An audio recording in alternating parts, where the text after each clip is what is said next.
Okay, आपण lecture सुरू करणार आहोत. यशवंतराव चव्हाण महाराष्ट्र मुक्त विद्यापीठ Nashik school of architecture science and technology तर्फे आपण हे ऑनलाईन काउन्सिलिंग सेशन्स अवेलेबल करून दिलेले आहेत. यामध्ये आपण आज मॅथमॅटिक्स 01 ह्या कोर्सवर लेक्चर बघणार आहोत. तर यामध्ये आपण बघितलं आहे की यापूर्वी आपण limit of function, theorems on limits, continuity या टॉपिक्स वरती ऑलरेडी लेक्चर घेतलेले आहेत. या लेक्चर मध्ये आपण टाइप्स ऑफ डिसकंटिन्युटीचा अभ्यास करणार आहोत. तर टाइप्स ऑफ डिसकंटिन्युटी मध्ये आपण दोन प्रकारची डिसकंटिन्युटी बघणार आहोत, टाइप 1 डिसकंटिन्युटी आणि टाइप 2 डिसकंटिन्युटी. तर टाइप 1 डिसकंटिन्युटी मध्ये परत दोन उपप्रकार पडतात. त्याच्यामध्ये पहिला आहे ऑर्डिनरी डिसकंटिन्युटी आणि दुसरा आहे रिमूव्हेबल डिसकंटिन्युटी. तर डिसकंटिन्युटी शिकण्याआधी आपल्याला कंटिन्युअस फंक्शन म्हणजे काय ते माहित पाहिजे. ते माहित असेल तरच आपल्याला फंक्शन डिसकंटिन्युअस कधी होतं ते कळेल. तर ते बघूया. Function f is said to be continuous at point x is equal to x0 if limit of fx x tends to x0 is equal to f of x0. जर ही इक्वॅलिटी सॅटिस्फाय होत असेल तर त्या फंक्शनला आपण काय म्हणतो, कंटिन्युअस फंक्शन म्हणतो. थोडक्यात काय तर फंक्शनचं right hand limit is equal to left hand limit is equal to फंक्शनची एक्झॅक्ट व्हॅल्यू असे जर इक्वॅलिटी होल्ड होत असेल at the point x is equal to x0 तर त्या फंक्शनला आपण काय म्हणतो, त्या पॉइंटला कंटिन्युअस फंक्शन म्हणतो. अदरवाइज त्या फंक्शनला आपण डिसकंटिन्युअस फंक्शन म्हणणार आहे. When the function f(x) is not continuous at x is equal to x0, it is said to be discontinuous at x0 and the point x0 is called as a discontinuity of fx. तर function continuous कधी असतं, जेव्हा त्याचं right hand limit, left hand limit आणि फंक्शनची exact value equal असेल at that पॉइंटला, तर त्याला आपण कंटिन्युअस फंक्शन म्हणतो. पण जर ही इक्वॅलिटी होल्ड नाही झाली तर त्या फंक्शनला आपण डिसकंटिन्युअस फंक्शन म्हणतो. पण ही इक्वॅलिटी होल्ड होत नाही. असं कधी होईल, जेव्हा ह्या ज्या काही व्हॅल्यूज आहेत, right hand limit, left hand limit, ह्या इक्वल नसतील तेव्हा असं होऊ शकतं. किंवा अजून एक कोणती कंडिशन होईल, जेव्हा हे राईट हँड लिमिट असेल फंक्शनचं, लेफ्ट हँड लिमिट असेल, ते एक्झिस्टच झालं नाही तरी ही इक्वॅलिटी होल्ड होणार नाही. म्हणून फंक्शन डिसकंटिन्युअस होण्यासाठी दोन रिझन्स आहेत. एक तर right hand limit, left hand limit फंक्शनचं इक्वल नसणारे किंवा ते एक्झिस्टच होणार नाही. या दोन कंडिशननुसार डिसकंटिन्युटीचे दोन प्रकार पडतात, टाइप 1 आणि टाइप 2. टाइप 1 डिसकंटिन्युटीनाच आपण सिंपल डिसकंटिन्युटी असंही म्हणतो. तर ती केव्हा होते ते आपण बघूया. जर फंक्शनचं right hand limit, left hand limit exist होत असेल परंतु जी ही इक्वॅलिटी आहे, right hand limit is equal to left hand limit is equal to फंक्शनची एक्झॅक्ट व्हॅल्यू, ती होल्ड होत नसेल, म्हणजे त्या व्हॅल्यूज ज्या मिळतात राईट हँड लिमिटच्या आणि लेफ्ट हँड लिमिटच्या त्या वेगवेगळ्या मिळत असतील तर त्या फंक्शनला आपण काय म्हणणार, डिसकंटिन्युटी ऑफ टाइप 1 आहे असं म्हणणार. पण दुसऱ्या कंडिशन मध्ये जर असं होत असेल की फंक्शनच्या राईट हँड लिमिट आणि लेफ्ट हँड लिमिट हे एक्झिस्टच होत नाही, असं होत असेल तर ती असते टाइप 2 डिसकंटिन्युटी. इथे टाइप 1 डिसकंटिन्युटीलाच आपण सिंपल डिसकंटिन्युटी म्हणतो. ती कधी जे ऑब्झर्व करायला मिळते, जेव्हा f of x0, f of x0 plus f of x0 minus exist होतं but they do not satisfy this equality, which equality f of x0 plus is equal to f of x0 minus is equal to f of x0 असं होत असेल तर ती असते type 1 डिसकंटिन्युटी. Type 1 डिसकंटिन्युटीचे दोन प्रकार पडतात, ऑर्डिनरी डिसकंटिन्युटी आणि रिमूव्हेबल डिसकंटिन्युटी. ऑर्डिनरी डिसकंटिन्युटी केव्हा म्हणतो, जेव्हा फंक्शनचं राईट हँड लिमिट आणि लेफ्ट हँड लिमिट हे इक्वल नसतील, एक्झिस्ट होतात पण ते इक्वल नाही, असं होत असेल तर ती असते ऑर्डिनरी डिसकंटिन्युटी.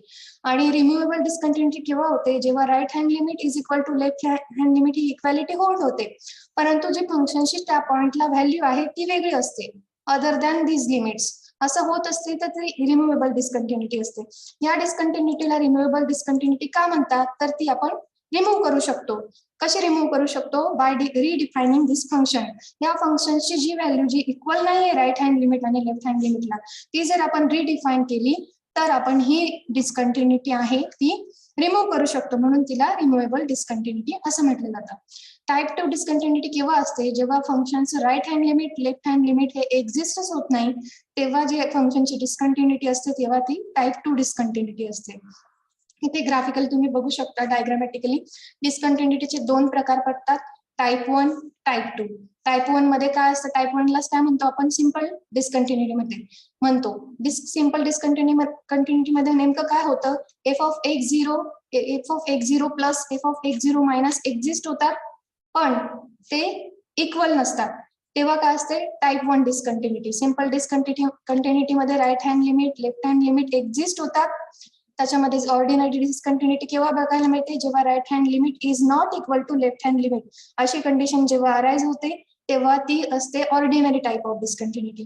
आणि दुसरी जी कंडिशन आहे, जेव्हा राईट हँड लिमिट आणि लेफ्ट हँड लिमिट हे इक्वल असतात, परंतु फंक्शनची ऍट दॅट पॉइंट जी व्हॅल्यू डिफाईन केलेली असते एक्झॅक्ट व्हॅल्यू ती वेगळी असते. असं असेल तेव्हा ती असते रिमुव्हेबल डिस्कंटिन्युटी. आणि जेव्हा फंक्शनचे right hand limit left hand लिमिटच एक्झिस्ट होत नाही, तेव्हा जी डिस्कंटिन्युटी येते ती असते टाईप 2 ऑफ डिस्कंटिन्युटी. इथे एक्झाम्पल घेतलेला आहे आपण, F of X is equal to 1/1 minus E raise to 1/x has simple discontinuity at x is equal to 0. हे आपल्याला शो करायचंय. ती सिंपल डिस्कंटिन्युटी आहे हे दाखवायचं म्हणजे काय दाखवायचंय, तर त्या फंक्शनचं right hand limit left hand limit exist होतात पण ते इक्वल नाहीये असं आपल्याला दाखवायचं. त्याच्यासाठी आपण फंक्शनचं राईट हँड लिमिट फाइंड करणार आहे at the point x is equal to 0. ते कसं फाइंड करणार, f of 0 plus is equal to limit of f of 0 plus h as h tends to 0 is equal to limit of 1/1 minus E raise to 1/h as h tends to 0. Just replace x by h and find the limit of this function. This limit of this function is what, 1/1 minus infinity.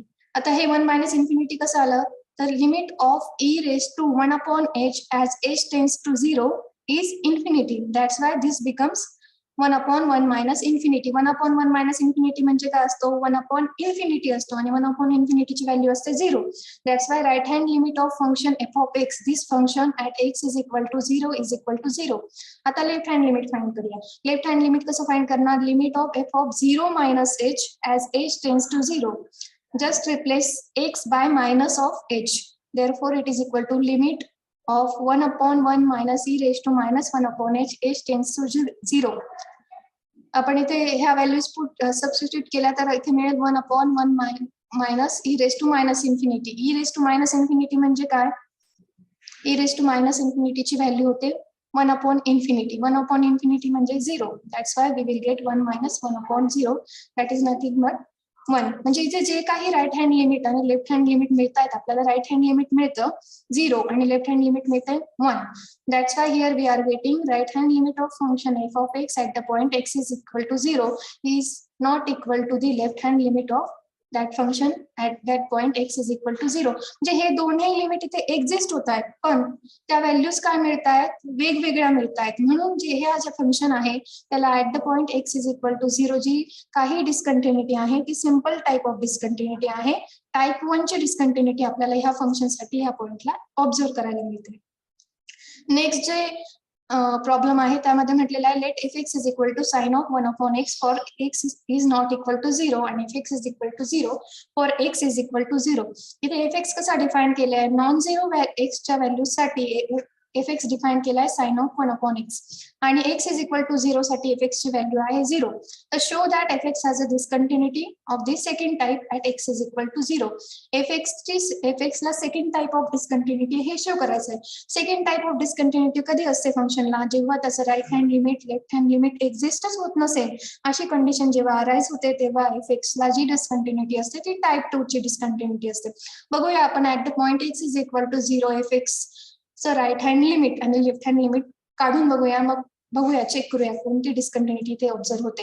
F of 0 plus म्हणजे right hand limit of x at x is equal to 0 is limit of f of 0 plus h as h tends to 0. It is equal to limit of sin of 1/h as h tends to 0. Just replace x by h. आणि आपल्याला माहिती आहे हे limit exist होत नाही. Limit of आपण असं बघितलेलं आहे, limit of sine of 1/x as x tends to 0 does not exist. Similarly तुम्ही जर लेफ्ट हँड लिमिट फाइंड केलं तर ते मिळतं limit of sine of -1/h as h tends to 0. This also does not exist. That's why here we are getting right hand limit and left hand limit. Both the limits of f of x at the point x is equal to 0 are not existing. That's why the function fx has discontinuity of second type at the point x is equal to 0. fx ला second type of discontinuity observe होते at the point x is equal to 0. म्हणजे आपण काय केलंय ह्या दोन्ही problems मध्ये जे काही आपण डिस्कंटिन्युटीचे प्रकार बघितले त्यामधले कुठले डिस्कंटिन्युटी आपण ऑब्झर्व करतोय ते चेक केलं. फर्स्ट टाइप, सेकंड टाइप, याच्यामध्ये अजून पुढे तुम्हाला विचारू शकतो ऑर्डिनरी डिस्कंटिन्युटी आहे का, रिमूव्हेबल डिस्कंटिन्युटी आहे का, ते चेक करण्यासाठी आपण काय करणार, ह्या ज्या कंडिशन आहेत right hand limit, left hand limit जे आपण फाइंड केलंय ते इक्वल आहे की नाही. इक्वल नसेल तर ती असते ऑर्डिनरी डिस्कंटिन्युटी, आणि ते जर इक्वल असतील परंतु फंक्शनच्या व्हॅल्यू व्यतिरिक्त इतर व्हॅल्यू त्याला डिफाईन केलेली असेल, राईट हँड लिमिटची आणि लेफ्ट हँड लिमिटची मिळत असेल तर ती असते रिमूव्हेबल डिस्कंटिन्युटी. अशा प्रकारचे प्रॉब्लेम तुम्हाला परीक्षेमध्ये विचारले जाऊ शकतात. त्याच्यानंतर आपण बघणार आहोत theorems on continuity. Theorems on continuity मध्ये जो पहिला थेरम आहे तो आहे अल्जेब्रा ऑफ कंटिन्युटी. यामध्ये आपण फंक्शन्सवर जे अल्जेब्रा वापरतो, ऍडिशन, सबट्रॅक्शन, प्रॉडक्ट किंवा स्केलर मल्टिप्लिकेशन किंवा डिव्हिजन, अशा टाइपचे जेव्हा आपण अल्जेब्रा वापरतो तेव्हा कंटिन्युटी कशा प्रकारे आपण अप्लाय करू शकतो तो या थेरम मध्ये सांगितलेलं आहे.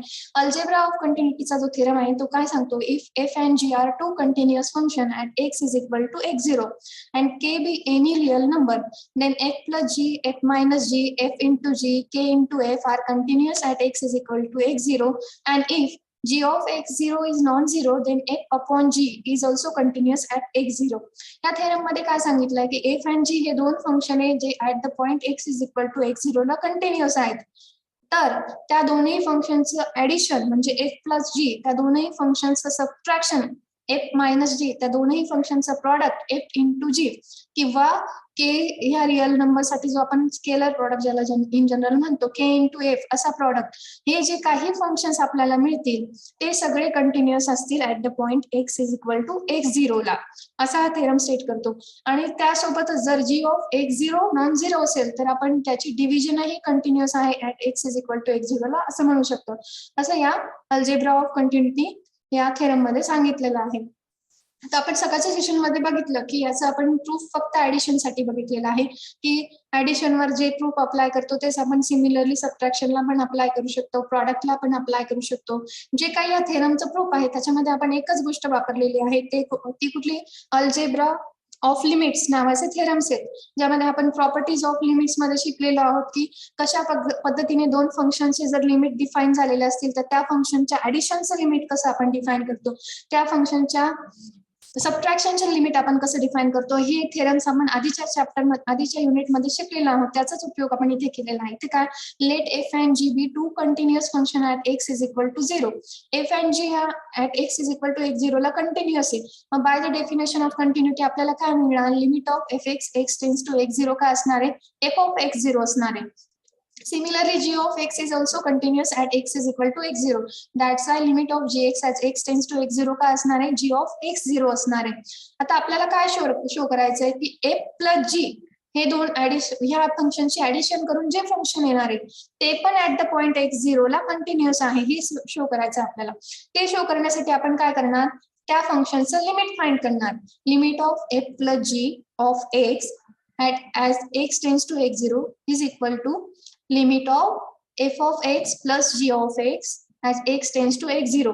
इथे आपण काय वापरले, limit of definition of f plus g वापरली. Simply definition of f plus g वापरली. त्याच्यानंतर नेक्स्ट याला आपण लिमिट थेरम वापरलेला आहे. जो काही लिमिट आपण लिमिटचा थेरम बघितला आहे, जो अल्जेब्रिक ऑपरेशन्सवर आपण अल्जेब्रिक ऑपरेशनसाठी लिमिट फाइंड केलेली त्या थेरम तो अप्लाय केला. काय जस्ट आपण सेपरेट केले ते लिमिट, दोघही फंक्शनला सेपरेटली लिमिट ह्या स्टेप मध्ये अप्लाय केलेत. Limit of f of x as x tends to x0 plus limit of g of x as x tends to x0 असं सेपरेट केला. आता ह्या कंटिन्युटी जे काही आपल्याला गिव्हन आहे की f and g continuous functions आहे, त्यानुसार आपण ह्या लिमिटच्या व्हॅल्यू इथे पुट केल्या. इथे आपण बघू शकतो ह्या दोन्ही लिमिटच्या व्हॅल्यू आपण bye the definition of continuity find केल्या आहे. म्हणजे लिमिट ऑफ एफ एक्स काय आहे, एफ ऑफ x0 आणि लिमिट ऑफ जी एक्स काय आहे, जी ऑफ x0 ते सबस्टिट्यूट केलं. त्याच्यानंतर नेक्स्ट स्टेपला आपण काय मिळतं, f of x0 plus g of x0 म्हणजेच काय, F plus g of x0. म्हणजेच आपल्याला काय मिळालं, limit of f plus g of x as x tends to x0 it is equal to f plus g of x0 म्हणजेच काय म्हणू शकतो आपण f प्लस g हे जे फंक्शन आहे ते ऍट द पॉइंट x0 काय आहे कंटिन्युअस आहे तेच आपल्याला शो करायचं होतं या थेरमनुसार. तर जर हे दोन फंक्शन सेपरेटली कंटिन्युअस असतील तर त्यांची ऍडिशन, त्या दोन फंक्शनची सबट्रॅक्शन, त्या दोन फंक्शनचा प्रॉडक्ट हा पण काय असतो त्यासोबत डिव्हिजन जर ते डिनॉमिनेटर नॉन झिरो असेल त्या पॉइंटला तर ते सुद्धा कंटिन्युअस असतं ऍट दॅट पॉइंट. इथे आपण एक MCQ चा अभ्यास केला होता ज्यामध्ये काय दिलेलं आहे late fx and gx be continuous at x is equal to a and let limit fx plus gx is equal to 7 as x tends to a. Similarly, limit f of x bracket square plus g of x bracket square as x tends to a याची value 7 दिली तर आपल्याला find करायचं होतं f of a into g of a ची value find करायची होती. तर त्यासाठी आपण जे काही कंटिन्युटीचा थेरम अभ्यासला, कंटिन्युटीची डेफिनेशन अभ्यासली त्याचा उपयोग आपण इथे केलेला आहे. इथे काय दिलेलं आहे आपल्याला limit fx plus gx as x tends to a is equal to 7. आपण त्या दोनही साइडचा स्क्वेअर केला तर काय मिळेल limit of f of x plus g of x bracket square it is equal to 49. आता हे x plus y bracket square असं एक्सपान्शन केलं आपण ते मिळतं limit of f of x bracket square plus 2 times f of x into g of x plus g of x bracket square. म्हणजे हे just हे जे ब्रॅकेट आहे ते एक्सपांड केलं नेक्स्ट स्टेपला आणि बाकी स्टेप्स ऍज इट इज ठेवल्या बाकीची व्हॅल्यू. त्यानुसार आपण जर इथे बघितलं तर ह्यामधल्या दोन टर्म्स त्या आपल्याला ओळखीच्या दिसतात कुठल्या f of x bracket square plus g of x bracket square याची व्हॅल्यू आपल्याला दिलेली आहे इथे याच्या लिमिटची व्हॅल्यू दिलेली थोडक्यात limit of f of x bracket square plus g of x bracket square as x tends to a it is equal to 7 असं गिवन आहे. त्याच्यामुळे आपण ह्या स्टेप मध्ये काय करणार आहे ह्या दोन ब्रॅकेट ह्या दोन स्क्वेअर्सच्या ऍडिशनची व्हॅल्यू रिप्लेस करणार आहोत. ही जी व्हॅल्यू आहे ती लिमिट मध्ये रिप्लेस करणार आहोत 7 ने. मग उरलं काय फक्त इथे फक्त आपल्याला ह्या टर्मच्या लिमिटची व्हॅल्यू माहित नाही कोणतं limit of 2 times f of x into g of x हे फक्त अननोन राहिले यामध्ये म्हणून आपण ते सेपरेट आउट केलं limit x tends to 8 twice of f of x into g of x plus 7 is equal to 49. Next step मध्ये काय करणार आपण सगळ्या नोन टर्म्स एका साइडला घेणार राईट हँड साइडला घेणार आणि अननोन टर्म्स लेफ्ट हँड साइडला ठेवणार. त्यानुसार येईल 2 times limit x tends to a f of x into g of x is equal to 42. हा 7 इकडे आल्यानंतर मायनस होणार. नेक्स्ट स्टेप मध्ये 2 राईट हँड साइडला नेला तर काय होईल limit x tends to a f of x into g of x is equal to 21. आता आपण बघितलं की f of x आणि g of x काय कंटिन्युअस आहे at the point x is equal to a. त्यामुळे त्या दोन फंक्शनचा प्रॉडक्ट पण काय असणार आहे at the point x is equal to a continuous असणार आहे. हे दोन फंक्शन कंटिन्युअस असल्यामुळे आपण जो अल्जेब्रा ऑफ कंटिन्युटीचा थेरम बघितला त्यानुसार त्यांचा प्रॉडक्ट पण त्या पॉइंटला कंटिन्युअस असणार आहे. हे जर कंटिन्युअस असेल तर by the definition of continuity आपल्याला काय मिळणार limit x tends to a f of x into g of x is equal to f of a into g of a. त्यानुसार हे जे लिमिट मिळालेलं आहे त्याची व्हॅल्यू 21 मिळालेली आहे ती आपण इथे सबस्टिट्यूट केली तर आपल्याला काय मिळेल f of a into g of a is equal to 21 जे की आपल्याला फाइंड करायचं होतं. याच्यामध्ये विचारलेलं होतं f of a into g of a ची व्हॅल्यू फाइंड करा. म्हणजे ह्या पद्धतीने म्हणजे अशाच टाइपचे प्रश्न तुम्हाला या टॉपिक वर विचारले जाऊ शकतात. हे जस्ट मी एक एक्झाम्पल म्हणून घेतलं की यावर आधारित अजूनही वेगवेगळे प्रश्न तयार होऊ शकतात. पण आपल्याला बेसिकली इथे काय वापरायचं आहे तर डेफिनेशन ऑफ कंटिन्युटी आपण वापरलेली आहे. जो काही आपण अल्जेब्रा ऑन कंटिन्युटीचा थेरम अभ्यासला तो इथे वापरलेला आहे. या दोन अगदी बेसिक गोष्टी वापरून किंवा थेरम ऑन लिमिट्स जे आपण अभ्यासलेला आहे त्याचा वापर इथे केलेला तर त्या पद्धतीने आपण हे प्रॉब्लेम सॉल्व्ह करू शकतो. आता हा नेक्स्ट MCQ मध्ये पण तेच केलेलं आहे त्याच डेफिनेशन सगळं वापरलेलं आहे. Let f be a continuous function at x is equal to 2 and let limit of this quantity is equal to 0. Then find the value of f of 2. आपल्याला f of 2 ची व्हॅल्यू फाइंड करायची आहे. तर आपण इथे बघू शकतो की ह्या फंक्शन मध्ये बघितल्या f of 2 फाइंड करायचं आहे आणि हे फंक्शन कंटिन्युअस दिलेलं आहे. तर आपल्याला लगेच असं क्लिक होतं की f of 2 फाइंड करायचं आहे फंक्शन कंटिन्युअस आहे म्हणजेच थोडक्यात आपल्याला काय फाइंड करायचं आहे limit of f of x as x tends to 2 हे फाइंड करायचं आहे. आणि ह्या क्वांटिटी वरून ते कधी मिळेल आपल्याला जर आपण हे लिमिट सेपरेटली अप्लाय केला f of x कंटिन्युअस आहे त्यानुसार काय मिळेल limit of f of x tends to 2 is equal to f of 2 मिळेल. आणि तेच आपल्याला फाइंड करायचे f of 2 चीच व्हॅल्यू आपल्याला इथे फाइंड करायची. तर आपण काय करणार, ही जी लिमिट दिलेली आहे त्याला सेपरेट आउट करणार. प्रत्येक टर्मला हे जे लिमिट आहे टर्म बाय टर्म अप्लाय करणार. Limit of x as x tends to 2, limit of 6 as x tends to 2 minus limit of whole division, ही डिव्हिजनची टर्म आहे तिला सेपरेटली लिमिट अप्लाय करणार, is equal to 2. Limit of x as x tends to 2 आपल्याला माहिती आहे 2. Limit of constant term काय 6 चं लिमिट काय असणार आहे 6 असणार आहे. जी ही निगेटिव्ह टर्म आहे ती राईट हँड साइडला जर आपण शिफ्ट केली तर ती पॉझिटिव्ह होईल. Limit x tends to 2 1 upon fx bracket cube. ह्या दोन टर्म्सची 2 प्लस 6 इज इक्वल टू 8 म्हणजेच काय मिळालं 1 upon limit x tends to 2 f of x bracket cube is equal to 8 मिळाला. इथे जे हे आपण सिम्प्लिफिकेशन केलं याच्यामध्ये फक्त लिमिट आपण टर्म बाय टर्म अप्लाय करत गेलेलो. ह्या आपण क्वांटिटी मध्ये काय केलंय, ही जी डिव्हिजन आहे limit 1 upon fx bracket cube find करायचंय, तर सेपरेटली 1 ला लिमिट अप्लाय केलं आणि fx ब्रॅकेट क्यूब ला लिमिट अप्लाय केलं.